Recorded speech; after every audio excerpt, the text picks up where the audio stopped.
wasiirka wasaaradda arrimaha gudaha dowlad goboleedka Koonfur Galbeed Soomaaliya Maxamed Abuukar Cabdi yaa kulan la wadaagay odayaasha dhaqanka iyo saraakiisha amniga degmada Walaweyn ee gobolka Shabeellaha Hoose kulanku oo lagu ka hadlay sidii la nabadeeyay lahay guud ahaanba degmada Walaweyn iyo deegaanada hoos kooyaan sidaas oo kalena la ogaado lahay baahiya gaarka iyo qabaan bulshada shaqadiisan degmada Walaweyn kulanku yawayba isku wadaarsaday wadaba badan oo ka eedan amniga iyo horumarinta degmada Walaweyn Abuukar Maamow Awdheed oo kamid ah nabadoonnada degmada Walaweyn ya kulanka madii haleedii warbaahinta la hadalay soo sheegay in kulanka geekahay ko xiisan leh isla markaasna iyo la kulameen saraakiil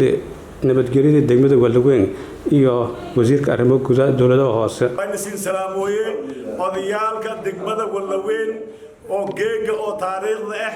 31 bil koowaad maalin isniin ah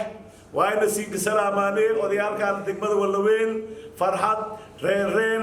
guul si ka dhawaada degmada Walaweyn marsuun ku leh waa degmo Koonfur Galbeed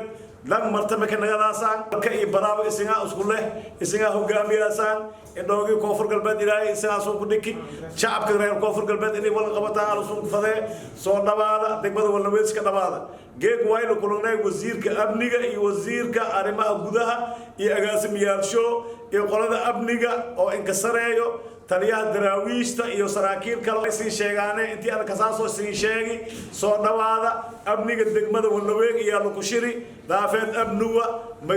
nabadgelyuwa dawladda iyo shacab sheeg gacanta is haysade maamulka iyo dadweynaha iyo nabadoonnada gacanta is haysadaan hadda way in shiro hayne aayaha way ku shiroynay ciidamada daraawiishta Koonfur Galbeed sidii xuquuqdii oo ka xalalaayeen حكشون كسيفدي أسكري حق السين أسكري منقداو وني وزيردان يبدأ كلوا إسك أفكستي إني سيدين نقصية بدن حقوق ديو حال دونان أسكري أو حقوق السين إني قولي قانتيس القصارانة تاسنوا إن شيء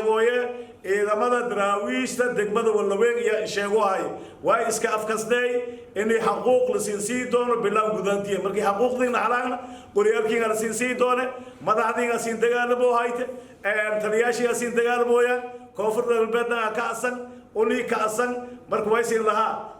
وزير ذا سيدا تقصيها بدن دراويشتنا حق شقه حالوي si kastaba haato wasiirka arrimaha gudaha dowladda Australia Koonfur Galbeed Soomaaliya iyo wasiirka amniga dowlad goboleedka Isaaq Al-Subag jawaabay baa kulan gaar ee lagu dhadayna dibasha gadisan bulshada aan ka horeeyaan odayaalka dhaqanka iyo kula hadalay sidii la marsi lahay nabadda degmada Walaweyn iyo deegaanada hoos kooyaan iyo baahiyaasha gadisan oo bulshada qabta Bashir Maxamed Nuur Mandela warbaahinta Koonfur Galbeed Walaweyn gobolka Shabeellaha Hoose